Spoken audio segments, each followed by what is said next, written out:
In this video, we'll take a look at the idea of conservation of momentum. And conservation of momentum is a very interesting concept from the standpoint that it is a kind of a natural byproduct of the second and the third law. It is essentially an idea or a concept that Newton discovered by using principles that he had already defined, the second and the third law, and just playing them out to see what would happen in this situation. And he derived the law of conservation of momentum. Before we derive the law of conservation of momentum, let me just give you in word form what the law of conservation of momentum says, and then we'll see it in equation form that'll be more useful for you to solve problems. However, all problems that you will see in conservation of momentum will not necessarily be a word problem where you have to solve for a numerical answer. There are lots of situations in which you might be asked a conceptual question, and it'll be really crucial that you understand this verbal definition of conservation of momentum. So there's a lot of ways you can say the law of conservation of momentum, but I think the simplest, the most direct, or the most succinct, is to say that the total momentum of an isolated system remains constant. Now, that statement is very, very dense. So before we go on and derive the equation, let's just kind of deconstruct it a little bit. So first thing to point out is that it says the total momentum. It is not talking about the momentum of an individual object, although you certainly may need to calculate the momentum of an individual object. It is the total momentum of the system. Okay, and the system refers to having two or more bodies interacting. It could be as many as you want, 3 or 4, or it could be 1,000 bodies interacting. But for our purposes, in most cases, we'll look at two objects that are interacting with each other. They may be colliding with each other, or somehow they push off of each other. And as a result, collectively, combined, they create a system, as opposed to in the previous video, where we mostly looked at individual objects, a car, or a truck, or a person, or a ball. Just an individual object, and we looked at the momentum or the impulse that they experienced. So it's extremely important. If you were asked to state verbally the law of conservation of momentum and you did not use the word system at least once, at least one time in there, then there's no possible way you could get full credit. I would suggest that one of the points comes from the concept that you understand that this law only applies to systems, not to individual objects. There is no conservation of an object, conservation of momentum of a single object, only of a system of objects.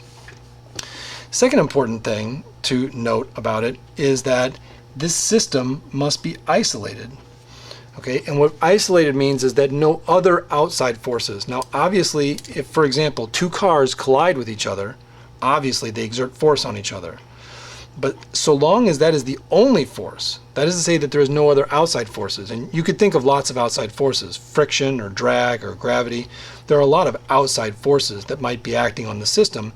But so long as there are no other outside forces, let's say the friction is almost zero or there is virtually no drag, in those situations, then that system would be considered to be isolated.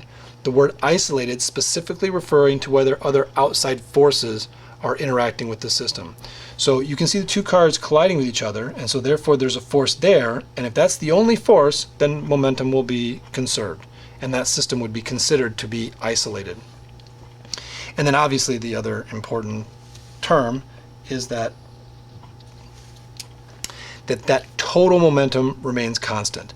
So that is to say that really at all times, I mean before the collision, during the collision, after the collision, at all times, the total momentum of the system will remain constant so long as the only force that the objects feel is the force that they exert on each other. Now, you could state the law of conservation of momentum in a million different ways. You could say for an isolated system, the total momentum remains the same, or that the total momentum of the system before the interaction is the same as the total momentum after the interaction so long as the system is isolated. There's a whole bunch of ways, but there's certain key elements. The idea that it refers to the total momentum of a system, that system must remain isolated, and that total momentum stays the same all the time. Okay. So conceptually, that's what conservation of momentum says. So let's take a look at how we discovered that this is actually true, that the momentum of an isolated system remains constant. So Newton derived the law of conservation of momentum using the second and the third law.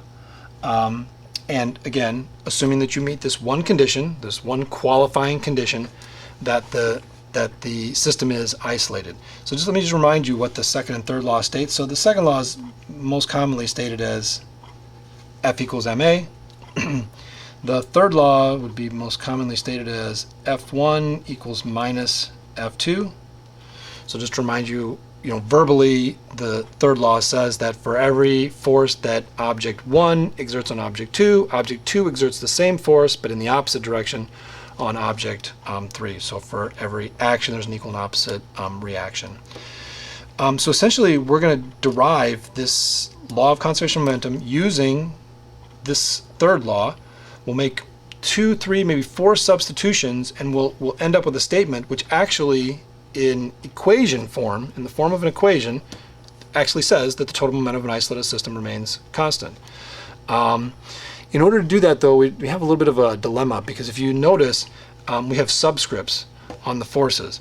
Normally when we look at the forces acting on an object, we don't have those subscripts, because when we say F equals ma, there's only one object. Now there may be multiple forces, but there's only one m. But in this case, these two forces are not acting on the same object, so there are two m's. And as a result, we have this problem with subscripts. So in most of my videos, I tend to use the initial velocity, I call that v naught, and I call the final velocity v. That leads to a little bit of a problem, because now that means that I'm going to have v naught 1 and I'll have a v naught 2. So that means a subscript on a subscript, or a double subscript. There are different ways that we could get around this. In many books, you'll see that they call, instead of v naught and v, they will say v and v prime. So v being the velocity before and v prime being the velocity afterwards. I'm going to avoid that notation, particularly because in the IB equation sheet they don't use that notation. So the notation that is often used in books is that they use the symbol u and v. So the initial velocity is symbolized by lowercase u, and v is still the final velocity. It's essentially in alphabetical order. This guy comes before this guy, so it's kind of a logical way of doing it. And it gets rid of the subscript off the v naught, and so it'll make it a little bit easier, so we don't have the double subscript or a subscript on a subscript. So I'm going to use this notation when I start looking at the velocities. The second thing I'm going to do before I get started is I'm just going to move the negative sign over to the other side. When we get towards the end of the derivation, I can show you what would happen if I didn't do that. It doesn't change the equation. It's still the same equation. It's just for convenience sake. It just makes the equation look a little nicer when we get to the end. So all I'm going to do is multiply by -1, effectively. And that will move the negative sign over to the other side. Okay, so first substitution that I'm going to make is I'm going to replace the f's with ma. Okay, so and I still have the subscripts though, right? So it's not just ma equals ma, it is minus m1 a1 equals m2 a2. And of course, we all know that the acceleration of an object, there's an equation for the acceleration of an object, which dependent on the velocities and the time that it takes to change that velocity. And so that says that a is equal to, so, and again, I'm going to use this newer notation. It is v, usually I would say v minus v naught, but in this case I'll say v minus u, final minus initial, divided by the change in time. So now I'm going to make this substitution, second substitution. I'm going to replace the a with this, and of course I'll be putting subscripts in there too. So that's going to look like this, minus m1, and now I have the quantity v1 minus u1, all divided by delta t, and that is equal to m2 v2 minus u2, all divided by delta t. So one thing you can see is that I did not put a subscript on the time, and the reason for that is because it's not necessary. The time here is the same. Now all these numbers, all the m's, all the v's, every single one of them may be different. The v's are different, the u's are different, almost certainly the two m's are different. But the one thing I can be 100% certain of is that the t is the same, right? So what this is basically saying is that when two objects collide, the amount of time that the first object, object 1, is in contact with the second object is the same as the amount of time that the object 2 is in contact with 1. That is to say that it's not possible for object 1 to collide with object 2 and somehow object 1 is in contact for longer than object 2 is. I mean, they are by definition in contact with each other. So one thing I can be certain of is that in all situations, whether it's a collision or something is pushing off of each other, is that the time of the collision, that the time that they are in contact, it has to be the same. It's impossible. It's physically impossible for those two not to be the same. And therefore, why do we even care about it? We can just get rid of it. It's not that it's 0. It's not 0. It can't be 0.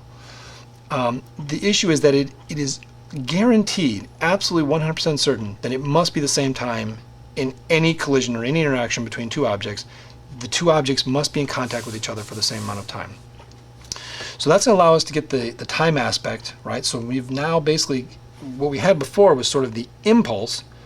If you look at what this is showing, it's showing that the impulse, because remember the impulse is the change in the momentum, right? So here I have the change in momentum divided by t.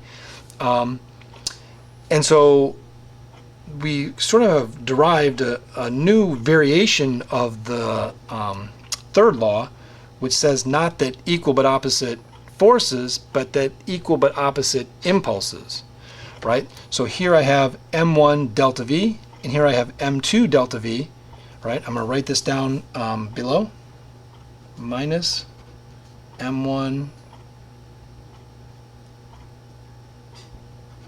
v1 minus u1 equals m2 v2 minus u2, right? So what this is saying is that minus delta p1 is equal to delta p2, right? And impulse is equal to the change in momentum.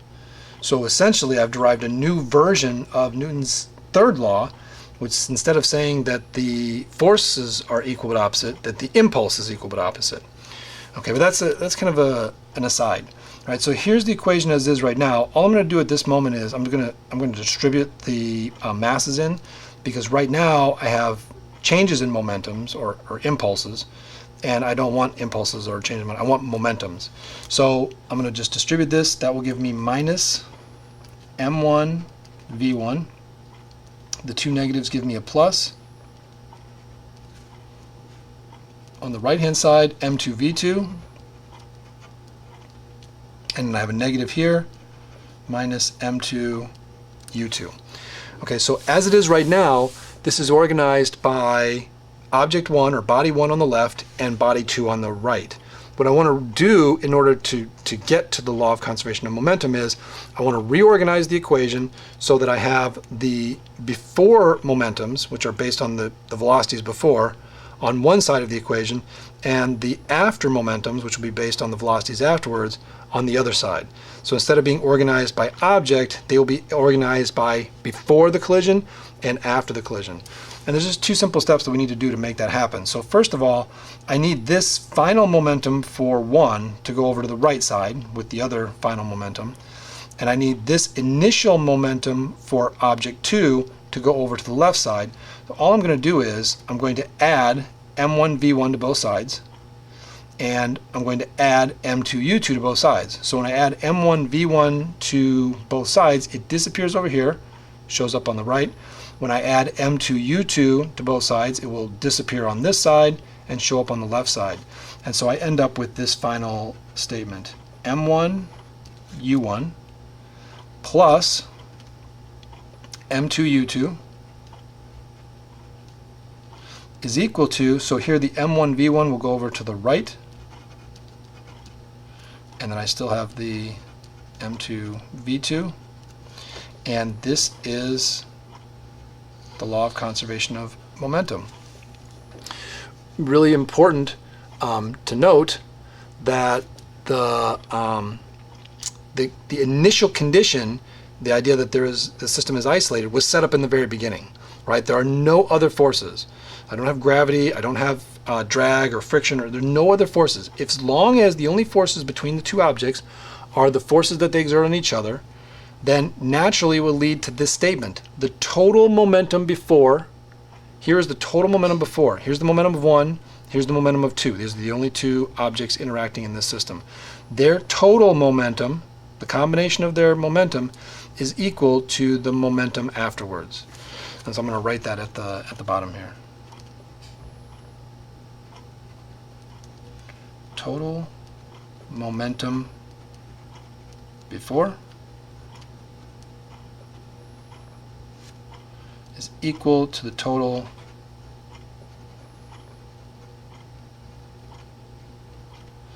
momentum after. Or, to say it more simply, the total momentum was unchanged. The total momentum remained the same so long as the system was isolated. You may be asked to show this derivation. It's again not a complicated derivation. It's based on simple principle that the third law says that equal but opposite forces. We make a substitution for F. We change that to MA. That's one substitution. And I make one more substitution, and that is I replace A with the definition of A, which is V minus U over delta T. I drop the delta T's, and at that point, the only thing left to do is to rearrange the equation, just to distribute and rearrange the equation. But from this point on, all I'm doing is just some algebra to clean the thing up and make it look like the law of conservation of momentum. All of the hard work has been done. A substitution for F, a substitution for A, drop the delta T, and then from that point forward, it's just a little bit of algebra. So let's look in practice this equation. How do you use this equation? Like, how would you use to solve problems? So before we solve a problem with it, let me just point out a few sort of common issues that you might run into. I mean, I'll call them tricks, but I mean, technically they're not tricks. They're just issues that you might want to be aware of. It is possible that the system may have no momentum at all, even though the objects are moving. Because again, just to remind you, it is not about the individual momentum, it is about the total momentum. So it is entirely possible for an object, or for a system, I should say, to have no momentum before the interaction, and if there was no momentum before the interaction, then there cannot be any momentum, total momentum, after the interaction. So a rocket would be a great example of that. A rocket is sitting on the launch pad, it has no momentum at all. The rocket begins to lift off, so the rocket clearly has some momentum. Well, how is it getting its forward momentum? There's no other outside forces except for the fuel, which is being fired out of the back. So the total momentum of the fuel being fired backwards out of the rocket is equal to the total momentum of the rocket traveling in the other direction. So that's a great example of an object having no momentum. We'll look at a problem in just a moment where we'll have two people push off of each other. The two people will be standing, they have no momentum before the interaction, therefore the total momentum after the interaction must also be zero then. So one person goes away with positive momentum, other person goes away with negative momentum, and as a result, when I add the two together, even though individually they have momentum, but when I add the two together, they add up to zero. Another thing that could happen is that the bodies that are in the system may be connected to each other or stuck together. Another word would be entangled. Connected would be another word. And therefore they have a common velocity. That could be before the interaction or it could be after the interaction. So you might imagine two cars colliding and becoming entangled, like we're going to look at in the next problem. And so therefore they have a single velocity after the collision. They're stuck together, they travel with the same speed, and they travel in the same direction. It could work before the collision though. So for example, if you were to imagine somebody running with a gun, the bullet or the round inside of the gun and the gun are both moving at the same speed. When the gun fires, the bullet is propelled in one direction and the velocity of the gun is changed so that the total momentum is still conserved, but before the interaction, before the bullet and the gun interacted with each other, before they push off of each other, they were stuck together. So therefore, whatever the velocity of the person running, let's say the person was running at 3 meters per second, then the gun and the bullet were both moving at 3 meters per second. So they effectively have a single common velocity. And you'll see that equation, which is pretty large equation, it will simplify down. Some things will go away, or we can combine things, we can factor things. It just makes the equation a little bit simpler. You just bear in mind some of these common things that you might run into. So let's look at the first example problem. Okay, so in this problem, we're going to have two vehicles, a car and a truck. So 800 kilogram car traveling at 20 meters per second collides with a stationary 1200 kilogram truck. After the collision, the vehicles become entangled. Determine the speed they move with after the collision. So let me just point out one thing real quickly about this. It says that the truck is stationary, but one thing that would mess up this situation is, let's say if the person in the truck has their brakes on or the car is in park. So when the two cars collide, there definitely will be outside forces. There will be the friction from the brakes, there'll be a friction from the tires, which are not being allowed to rotate. So in this case, in order for the law of conservation of momentum to apply to this situation, the person in the truck either has to have their foot off the brake, or maybe when the collision occurs, their foot comes off the brake, or the car has to be in neutral. But the car has to be free to move, right? That's like really important, because most car collisions, really probably the law of conservation of momentum does not apply, because there's almost no chance, or there'd be a very unusual situation that there would be no outside forces. Just the fact that the car can be in gear, right, or it's in park possibly, or that the person has the brake on, or the person may hit the brake during the collision or hit the brake before the collision, almost guarantees that there will be outside forces. Friction is the main outside force that would typically cause the law of conservation of momentum to be invalid, to not essentially to not apply to that situation. But for this one, we're going to assume that there are no outside forces so that we can apply the law of conservation of momentum to it. And I'm going to write out what is given. I'm going to show you two different ways that you could write out the given information, because there's quite a lot. If you look at the equation, there is two masses and there are four velocities. So that's quite a lot of information to write out. And there's different ways to organize it. You could technically just write it out any way that you want to, just kind of randomly write the quantities out. But I would strongly encourage that you adopt one of the two common ways that you would collect the information together. So the way I generally do it is, the first car that I ran into, I'll call M1. So that is the 800 kilograms. The second car, or in this case the truck, 1200 kilograms. So what I've done is I've combined together the common properties. So I put the two masses together. So then logically, I would put the two initial velocities, and then I would put the two final velocities. So in this case, U1 was 20 meters per second. U2 was 0. And here's one of those common tricks. So at this moment, I don't know V1 or V2, but I do know this. These are the same velocity, because they said that the vehicles became entangled, meaning they are stuck together. They have one common speed, and that speed is in the same direction. So instead of saying V1 and V2, which makes this equation unsolvable, because I have two unknowns, I can't solve an equation with two unknowns. It's really important to recognize that a system in which the two bodies are connected to each other have a common velocity. And again, this example shows them having a common velocity after the collision, but it could just as easily be before the collision. A gun or a tank would be another great example, where the tank can be moving, and so in a sense the tank and the bullet are both moving at the same speed, and then they go their separate ways after the tank fires the shell. And so it may be that the U1 and U2 have a common velocity, just as equally likely as them having a common velocity afterwards. So that's one way to organize the information. That's the way I would typically do it. But I do just want to point out real quickly that there is another way that you might do it. So instead of combining them together by property, you could combine them together by object. So that would look something like this: M1, U1, V1. And then I would have M2, U2, and V2. Just as good a method. I mean, there's no reason why one would be better necessarily than the other. They both can have their advantages. I tend to put them together by property. So I'll continue to do that for these problems, but it would be perfectly fine if you did it like this. There's nothing wrong with that. So at this point, I'm going to write out the law of conservation of momentum. Now, I wrote out what was given to me. Sorry, U2.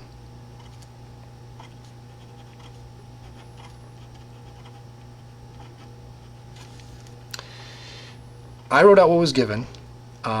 Personally, if I were solving the problem, I wouldn't write out what was given. I would just go to the equation and start solving it. The given is not required. You're not required to show the list of given information. It's very helpful, especially if you're struggling in a topic. It's very helpful to write out what is given, especially when you have this relatively complicated situation where there are six potential variables. But one thing that you must do in any problem that you are showing for me when I'm grading a test, if I don't see this equation at the start of it, I would not give full credit for it. If you don't show me clearly that you recognize that it's a conservation of momentum problem and that you're going to use the law of conservation of momentum, and the way that you show that to me, the way you demonstrate that to me is you write the equation that you are going to use to solve it in its unfettered form, nothing plugged in, the equation that you will eventually use. Now, there's kind of two options. You can start plugging in numbers, which is fine. I don't really personally have a big problem with that. Or you can solve for the property. In this case, it's these two v's that we're looking for. So you can plug in the numbers, or you can solve for the variable and then plug the numbers in afterwards, right? So that's personal preference. Another choice that you have to make is, what do you do to deal with the potential negative signs? Now in this case, there are no negative properties. You have a stationary object and a moving object. They hit and then they move off in the same direction. So, I mean, it would be crazy to call that the negative direction. When everything moves in the same direction, you just call that the positive direction. I mean, that makes things much easier. But you may have vehicles coming in opposite directions, in which case one of them must be negative, or you may have an object come in and bounce off. There's a bunch of different situations in which you may end up with a negative velocity, and you have to decide how you're going to address that. And there's two basic ways. I'm going to show that in the next two problems, how to address that particular issue. How can you handle the negatives? So in this case, one important thing I would do is I would get rid of anything that was zero. If U2 is zero, then M2U2 is zero. So we just get rid of that. It's crazy to plug in the zero because it just creates the possibility that somehow M2 should die with U2 being zero, but sometimes somehow it survives. Bad algebra. So I would just recommend that if one of the properties is zero, we just stop writing it. M2U2 is gone because U2 is zero. Second thing then is that there's a common velocity here. So what remains looks like this. M1U1 is equal to M1 plus M2 times v, and I drop the subscripts. I don't say 1 or 2, it's a common velocity, so I just say v. Okay, and then in order to solve for that v, I would end up with m1 u1 over m1 plus m2. Okay, this is what basically this equation is showing me. It is telling me that the total momentum of the system came from m1. M1 brought all of the momentum to the system because M2 had no momentum before the collision. So M1 brought all of the momentum to the collision, but that momentum must be shared among the two masses after the collision. So this final equation kind of explains conceptually what is happening to the two objects. There's a total momentum coming from one object, and that momentum is going to be shared with the between the two objects. So now I just need to plug in the values. So M1 was 800, U1 was 20, and that is divided by 800 plus 1200.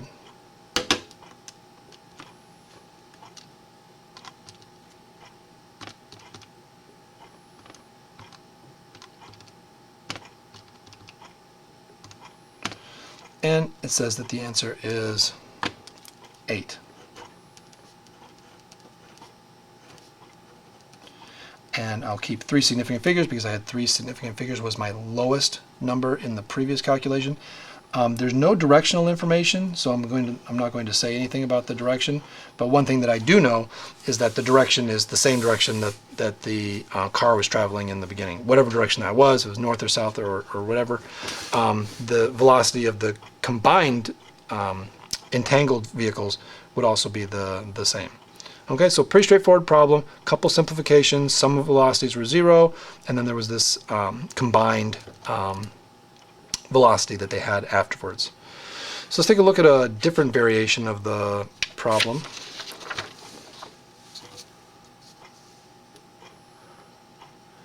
So in problem number 2, Aaron and Kirk are standing next to each other on rollerblades, and hopefully you recognize, why do you put people on rollerblades? Why would you put them on, for example, ice skates, or maybe they would be on skateboards? It's to eliminate friction. It's to eliminate outside forces. So if you've ever rollerbladed, you know that those rollerblades have very little friction, so they move very easily. This isolates the two so that friction and other outside forces, technically drag would still be there, but it really eliminates a lot of the outside forces that would cause the momentum conservation to be violated. So Aaron pushes Kirk, causing him to move away. That's maybe a poorly worded way of saying it, because it might not be clear to you who him refers to, whether him is Kirk or whether him is Aaron.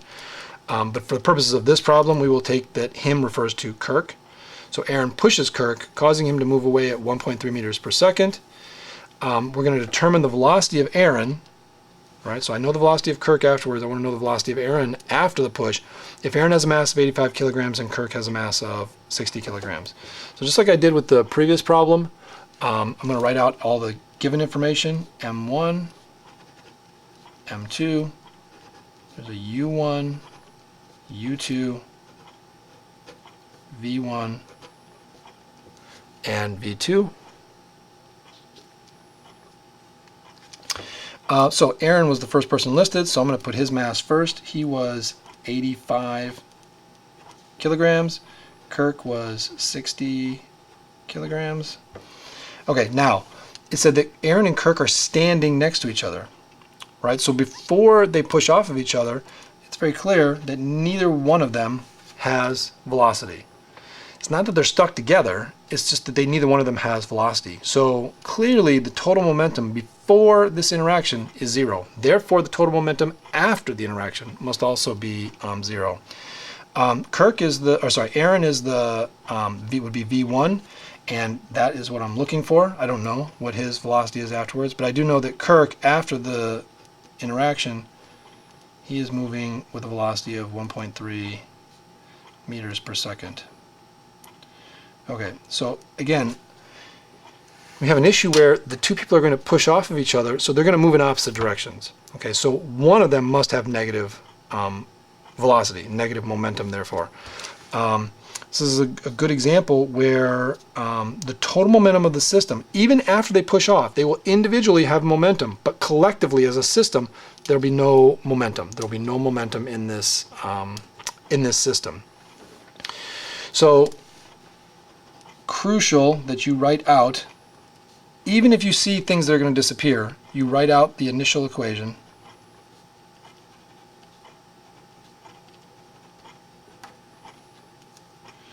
And these two are 0. So now there's an issue of what do we do with the positive negative issue. Personally, since we only have one velocity that we're actually given, I would say that is the positive direction. So I would leave this as positive. Now, if you want to decide that Kirk is the one who's moving backwards, you can just change this to a negative sign in front. So I can put the negative sign here. I can say M1V1 minus M2V2 to account for the fact that somebody is negative, or I can leave everything positive in the equation and I plug in the value of V1, V2, U1, or U2. I plug those in as negative values.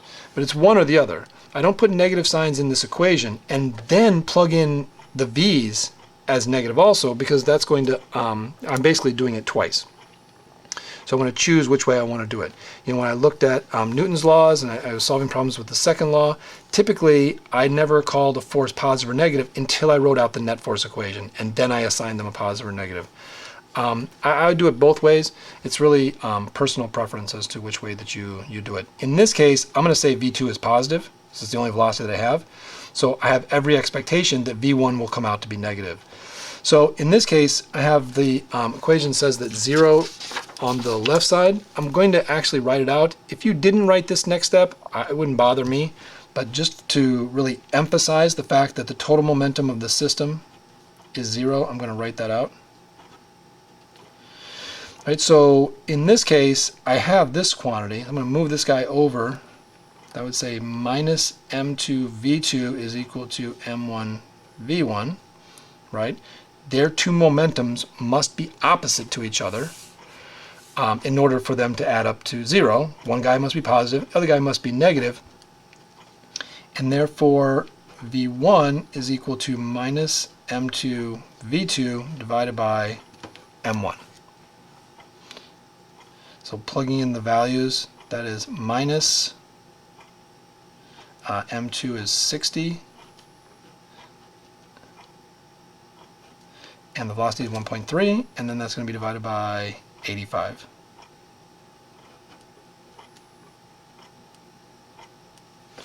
Okay, so you can see the negative sign is not going to go away. My answer will be negative, which makes sense. I chose this to be positive, therefore the other person's velocity must be negative, otherwise there's no way that these two numbers could add up to 0. One has to be positive, one has to be negative. Had I chosen this to be negative, if I had chosen V2 to be negative, there would have been a negative sign here. When I moved it over to the left, it would have been positive, and I would have ended up with a positive velocity.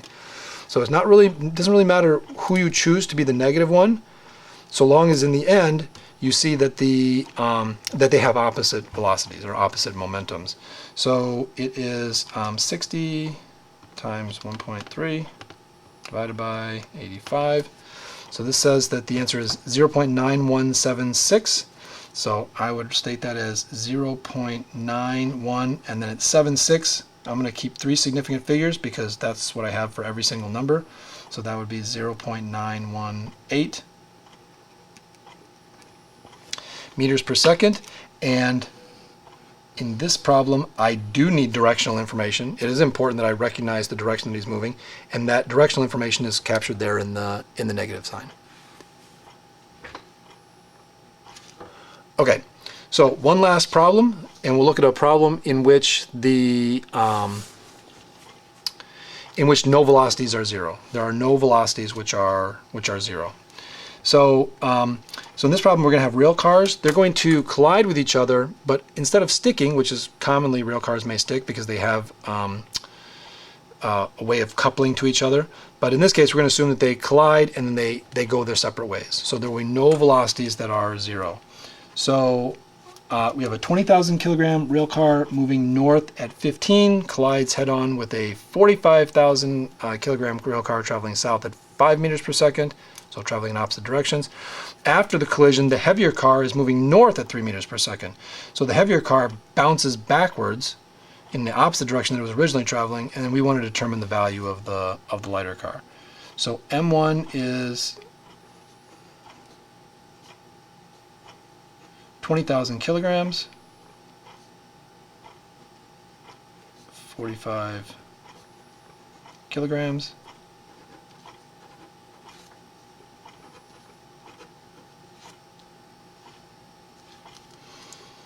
U1 is traveling north at 15.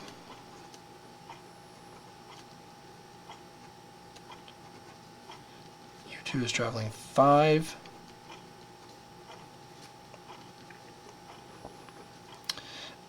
V1, which is the heavier car, or is the lighter car, the lighter car, I don't know what its value is, but I do know that the heavier car after the collision is moving at 3 meters per second to the north. Okay, so the equation is M1 U1 plus M2 U2 equals M1 V1 plus m2 v2. Now, I could solve for v1, could completely solve for v1. That would look like this. It would say m1 plus m1 u1 plus m2 u2 minus m2 v2, all divided by m1. But I feel that most students will probably be less likely to make an arithmetic mistake, and the problem is the negatives, right? So there are some negative values in here, and somehow I have to address those. So in order to just reduce the possibility that you either double count it or that you miss one of the negatives, I think that your best bet is to just plug in all of the numbers right now. Any negatives that are in there, you're going to plug those in, and then you don't have to worry about the losing a negative or that you double counted a negative. None of these are zero, so I'm not going to cross anybody out. One thing I am going to do to simplify things is, you notice that the masses are in thousands of kilograms. So I'm going to drop the 10 to the third. Essentially what I'm going to do is I'm going to divide this entire equation by 1,000. When I divide this entire equation by 1,000, the masses are going to go from being 20,000 to being only 20. It doesn't really matter what the units for the mass are, so long as they are the same units. So I can measure in kilograms, or what I'm effectively going to do is, I'm just going to change these masses into megagrams. Right? So if I take the 10 to the 3, kilo means 10 to the 3. If I take another 10 to the 3, that makes it 10 to the 6. That would make it a megagram. So that's just going to simplify the math. Now, if you want to plug in the 20,000, it's no problem. There's nothing wrong with doing that. It's just a little more tedious. It just makes the calculation a little bit more difficult, but it's not wrong. It'd be completely fine if you did that. So m1 is 20 times, and in this case, the 15 is to the north, plus m2, which is 45 times, now in this case, this is to the south, so that would be -5. That is equal to 20 times v1, I don't know what v1 is, plus 45 times, and in this case, +3. This cannot stress enough, cannot overemphasize, to address the negative signs, to address the direction of these velocities. Because if you miss one of these, or if you plug in one of them incorrectly, then of course the whole problem is going to be a big mess. You definitely will not get the correct answer. So just be careful about in this first step, and then after this, it's relatively easy. So I'm going to go ahead and start plugging in the numbers. 20 times 15, that's 300. 45 times -5, that's -225, equal to 20 v1. And then 45 times 3 is +135. Okay, so 300 minus 225 is 75, and then I need to move the 135 over to the other side, so I'm going to subtract another 135, and that is -60.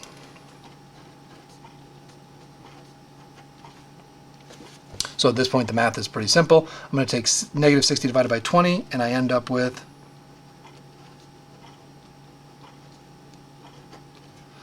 V1 is -3 meters per second. So what it tells me is not only the speed of the vehicle, but that the vehicle is traveling to the south.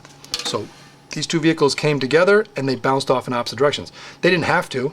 They could have come together and then both gone off in the same direction, or both come together and gone off in the same direction this way. But in this particular example, the negative sign in my answer tells me that the car that was moving north bounced back and went in the opposite direction. So I will state the final answer in this way, that V1 is equal to 3.0 meters per second to the south. And that's it. So 3 examples of how to use the law of conservation of momentum to solve practical problems.